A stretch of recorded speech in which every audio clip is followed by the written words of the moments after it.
भाई सभी साथियों को छिकारा की तरफ से हाथ जोड़कर राम राम। सुबह 10 का टाइम है। बहुत सारे साथी, बहुत सारे भाई तो ऐसे हैं जो आजकल लेट उठे हैं। बहुत सारे साथी, बहुत सारे भाई ऐसे हैं जो अपने काम धंधा पे या रोजगार पर निकल गया है।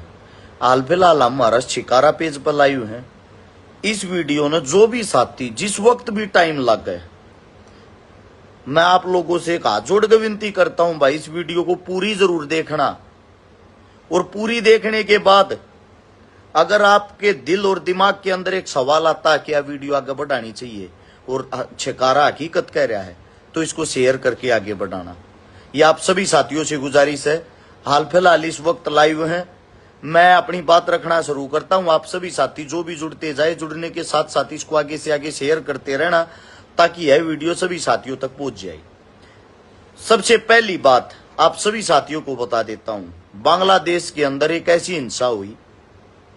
बांग्लादेश की जो प्रधानमंत्री थी वो देश छोड़ के हिंदुस्तान की शरण में आई और यहां से और कहीं शिफ्ट हो गई। और वहां पे ऐसा बवाल मचा हुआ है, जो जितने भी मुस्लिम हैं, मुस्लिम आबादी जिनकी संख्या बहुत ज्यादा है, वहां पे बचे खुचे जो हिंदू हैं, उनकी बहन बेटियों के साथ क्रूरता, हत्या, बलात्कार, ये सब चीजें हो रही है। यानी कि सबसे बड़ी जो चीज है, सबसे बड़ी जो चीज है वो ये है, वहां पे हिंदुओं के पूरे परिवारों को उजाड़ा जा रहा है, पूरे के पूरे परिवारों को। और कुछ साथी ऐसे हैं, कुछ भाई ऐसे हैं जिनकी मेंटेलिटी एक चीज पे सेट हो गई है कि देखा मुसलमान हिंदुआ ने मारने लग रहे हैं। हर बात के पीछे एक लॉजिक होता है, हर बात को समझने की कोशिश करो, छोटा सा दिमाग जरूर लगाने की कोशिश करो। सबसे पहले तो बांग्लादेश के अंदर जो घटनाएं हो रही वो काफी निंदनीय है।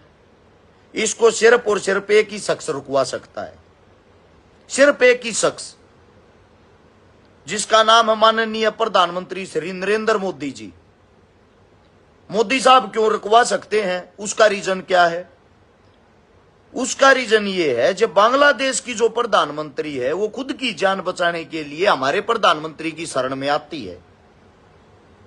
नॉर्मली बात, इसका मतलब हमारी उस देश के ऊपर पकड़ है।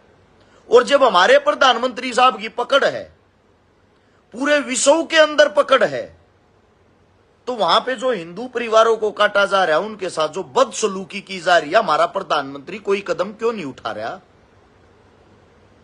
या कहने के लिए हिंदू राजा है, या कहने के लिए हिंदू मुस्लिम वोटों के चुनाव पे करने को मिलता है? सोचने की बात है। जो मूर्ख आदमी बार बार मेरे पास कॉल और मैसेज कर रहे हैं, क्यों नहीं बोलता भाई उड़े हिंदुओं के साथ इतना बुरा कर रखा तेरे मुसलमाना ने, मेरे को बोल रहे, यानी कि मेरे मुसलमाना ने। सबसे पहले तो हर बात के पीछे एक लॉजिक होता है, उसको समझने की कोशिश करें। हिंदुस्तान का ही हिस्सा बांग्लादेश और पाकिस्तान, ये वो जमीन है, राजनीति के कारण आजादी के बाद जिनको विभाजित कर दिया गया, अलग अलग भागों में बांट दिया गया। जो बांग्लादेश बनाया था, बांग्लादेश तो आजादी से पहले ही बांट दिया था। उसको अंग्रेजी हुकूमत ने जो बांटा, क्योंकि पहले जो हमारी जितनी भी ताकत थी वो बंगाल की साइड से हमारे लड़ाके होया करते, उस हिस्से को तोड़ना जरूरी था। तोड़ने के बाद भी लाला लाजपत राय ने बहुत बड़ा आंदोलन किया था। 1906 में बांटा था बांग्लादेश। लाला लाजपत राय ने बहुत भयंकर आंदोलन किया। 1911 में उस हिस्से को वापिस बना लिया। बांग्लादेश अलग देश नहीं बनेगा हमारे होते हुए। उन्होंने आंदोलन के दौरान बहुत मेहनत करी, लेकिन वे उस टाइम भी अंग्रेजों ने कहने के लिए तो हमारे अंदर मिला दिया, लेकिन जो उनकी जितनी भी डॉक्यूमेंट है, कागज है, वे वहीं के तैयार कर दिए थे। जो पैटर्न था वो पहले से ही सेट कर दिया था। अब बात यह आती है, हमारे देश का हिस्सा पाकिस्तान, हमारे ही देश का हिस्सा बांग्लादेश, तीनों की राजनीति सेम है। फर्स्ट, पाकिस्तान के अंदर मुसलमानों की संख्या ज्यादा आते हुए हिंदुओं पर अत्याचार करते हैं, क्योंकि उनको भी अपनी सरकार बनानी है। सेकंड, बांग्लादेश के अंदर मुस्लिम देश है, मुस्लिमों की आबादी ज्यादा आते हुए हिंदुओं पर अत्याचार करते हैं। थर्ड, हिंदुस्तान के अंदर अगर हिंदुओं की आबादी ज्यादा है, मुसलमानों पर अत्याचार करते हैं। अब आ जाओ इसके बैक में, अत्याचार कोई किसी पे नहीं करता, अत्याचार करती आप लोगों की सरकार। जब एक बात सोच के देखो, जो मोदी साहब विश्व युद्ध रुकवा सकते हैं, मोदी साहब हर देश के अंदर जिनके हस्ताक्षर चलते हैं, क्या बांग्लादेश जो हमारे ही देश का हिस्सा है, वहां के हिंदू मुस्लिम को नहीं रखवा सकते? नहीं रखवा सकते क्या? दूसरी बात, आम जनता, आम नागरिक, आप और हम मात्र आवाज उठा सकते, हम कैसे रखवा देंगे? रखवाने का फैसला प्रधानमंत्री, राष्ट्रपति, विदेश मंत्री ये किस लिए बनाते, किस लिए चुनते हैं? सरकार किस लिए चुनते हैं? हम सरकार को अपनी दर्द और तकलीफ बता सकते हैं। यही आप लोगों को बार बार चिल्ला चिल्ला के समझाने की कोशिश कर रहा हूं। जब अत्याचार होता है तो आप लोग सच को सच ना कह के नारे लगाने शुरू कर देते हो। ये तो सरकार के खिलाफ का आदमी है, ये तो सरकार के पक्ष का आदमी है, ये तो सरकारी आदमी। इन बातों से क्या फायदा हुआ आज तक आप लोगों को? मैं आप सभी साथियों से पूछना चाहता हूं, क्या फायदा हुआ? सरकार किस लिए चुनी है हमने? इसीलिए ना, जहां जो भी हिंदू परेशान हो, जहां जो भी मुसलमान परेशान हो, जहां जो भी आदिवासी परेशान हो, मूल निवासी परेशान हो, दलित परेशान हो, कोई भी परेशान हो, उन सभी परेशानियों का हल करने के लिए हम सरकार को चुनते हैं। लेकिन सरकार ने वोट बैंक बढ़ाने के लिए हल निकालने की बजाय लड़ाने की, आमने सामने खड़ा करने की कोशिश करी। अब एक बात सोच के देखो, ये शुरुआत किसने की? आपके नरेंद्र मोदी ने इतने बड़े बड़े भाषण देके भूल गए 2013 एक शर के बदले 10 शर लाऊंगा पाकिस्तान से। आए 10 शर आए। पुलवामा अटैक हुआ। पुलवामा अटैक किसने किया? आप लोगों की सरकार ने। बलि का बकरा बना दिया यार हमारे फौजियों को। उसके कारण अपना 2019 का चुनाव कैसे कर लिया? अरे मूर्खो, जिनके बच्चे जाते, जिनकी जान जाती है, वे तुम्हारे बेटे तुम्हारे बच्चे होते हैं, किसी नेता मंत्री के नहीं। अब बांग्लादेश के अंदर जो हिंदुओं के साथ जो क्रूरता हो रही है, उसका असर यहीं से तो गया है। हिंदू मुसलमान करने वाला कौन है? तुम्हारा देश, तुम्हारे देश का राजा है ना, तुम्हारे देश का राजा। भाई उसका रिजल्ट वे भी तो दिखाएंगे। उनको अपनी राजनीति नहीं बदलनी क्या? राजनीति हर देश के अंदर अलग होती है। उदाहरण के तौर पर पाकिस्तान की राजनीति तीन प्रकार की टीमें चलाती हैं। एक तो भारी टीम। भारी टीम का मतलब होता है हिंदुस्तान से गए हुए आदमी, जिनमें सबसे बड़ा नाम था मोहम्मद अली जिन्ना, जो वहां के प्रधानमंत्री थे। वो होगी भारी टीम। आदमी हिंदुस्तान का था, प्रधानमंत्री वहां का बना, वहां जाके उसने अपनी राजनीति चलाई, उसकी जितनी भी जड़ें हैं, शाखाएं हैं, उसके आदमी पॉलिटिक्स करते हैं। दूसरा होते हैं क्षेत्रीय टीम, जो वहीं की है, पाकिस्तान के अंदर की टीम है, वे चलाते हैं। तीसरी टीम है आर्मी। पाकिस्तानी जो आर्मी है वो राजनीति चलाती, वो मौके की ताक में रहती है, कब सरकार गिरे अचानक से हम उसके ऊपर अपना दबाव बना के और गद्दी पे बैठ जाएं। आपस में लड़ाई रहती है तीनों पार्टियों की। तीनों को देश से कोई मतलब नहीं, तीनों को मतलब अपने वोट बैंक से। हिंदू मरे या मुसलमान कोई मतलब नहीं। दंगा प्रायोजित होता है, इनके लिए नॉर्मल ही चीज होती है। दंगे का मतलब होता है इनके लिए एक दंगल।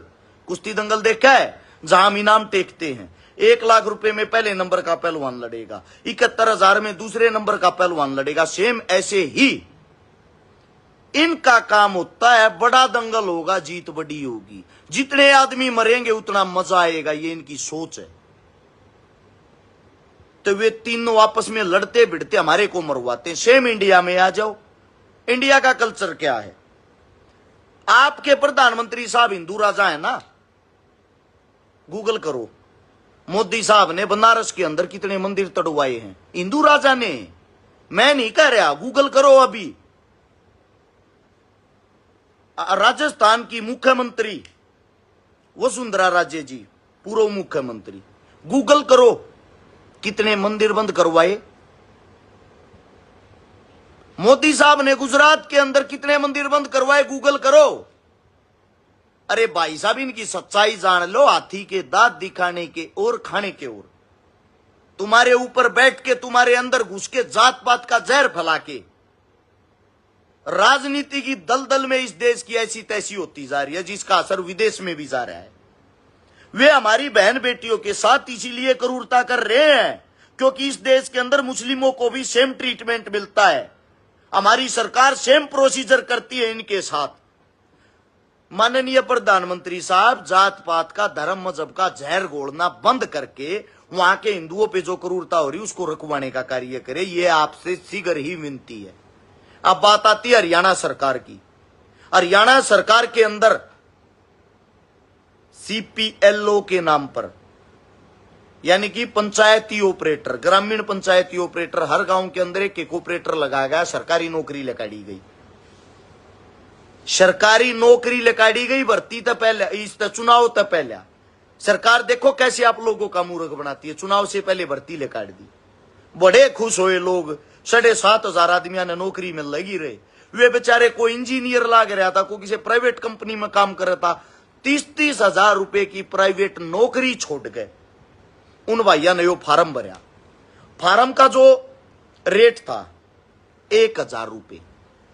सपोज करो 10 लाख आदमियों ने फार्म भर दिया, 7500 नौकरी थोड़ी तो होती नहीं, सब बेरोजगार है। 10 लाख आदमियों से सरकार ने आपकी ने 1,000 रुपए इकट्ठे कर लिए जो उनके चुनाव लड़ने के काम आए। अब चुनाव में तो वे पैसे यूज कर लिया, अब उन भाइयों को नौकरी भी देनी थी। नौकरी के बहाने पे 7500 आदमियों के लिए 2 टेस्ट कर दिए। जो होशियार होगा वो टेस्ट पाट देगा। दोनों टेस्ट नेगेटिव मार्किंग के दोनों टेस्ट पाट दिए। पढ़ने के बाद 7500 भाइयों का सिलेक्शन हो गया, 7,500 भाइयों का सिलेक्शन होने के बाद उनको जॉब दी जाती है गांव में, पंचायती ऑपरेटरों की। वे गांव जाके जो गांव के काम होते हैं, गांव का विकास होती है, गांव की समस्याएं होती है, किसी का आधार कार्ड, किसी का वोटर कार्ड, किसी की फैमिली आईडी, गली पक्की है कच्ची है, कैसा गांव की क्या शिकायत है, ये उनका काम था। अब सरकार ने क्या किया, गांव एक प्राइवेट ऑपरेटर बैठा दिया अपनी पार्टी का। प्राइवेट ऑपरेटर के करने लग गया, गांव के काम प्राइवेट ऑपरेटर कर रुपये लेकर। एक तो वे नगद रुपये छापे महीने के 30-30 हजार, सारे गांव का डाटा इकट्ठा कर ले, डाटा इकट्ठा करके सरकार ते दे। इस आदमी की यह समस्या, इसका यो काम है। सरकार की तरफ तो पर्सनली उनके पास फोन जा, भारतीय जनता पार्टी में आपका स्वागत और आपका काम हो जाएगा। यानी कि डायरेक्ट गांव के आदमी तो जुड़ गए। कितनी लंबी सोच, अपनी वोट पक्की कर ली काम के नाम पर। अब जो सरकारी ऑपरेटर लिए थे उन बेचारा गल के करया, वे गांव में बैठे हैं, उनकी तनख्वाह 6,000 रुपये। अरे वृद्ध जो पेंशन होती है, बुढ़ापा पेंशन जिसको बोलते हैं, सरकार वे तो देने की बात कर रहे हैं 6,000। अरे सरकारी आदमी आते 6,000 तनख्वाह। सोच के देखो, किसी का गांव का मोटरसाइकिल का तेल फूक 20 किलोमीटर जिस गांव में ड्यूटी उड़ जा है, उल्टा हुआ है, मरे तो मरिया 100 रुपया का तेल लग गया। उस भाई ने दिन में गर्मी लगी, एक आधा जूस जास पी लिया, एक आधा कीड़ा खा लिया, 100 रुपये उसमें लग गए। और उसका घर परिवार जो उसने पढ़ाई पर खर्चा कराया, जो उसके परिवार ने उस तो उम्मीदें हैं, उनका क्या होगा, उन तक ये देगा।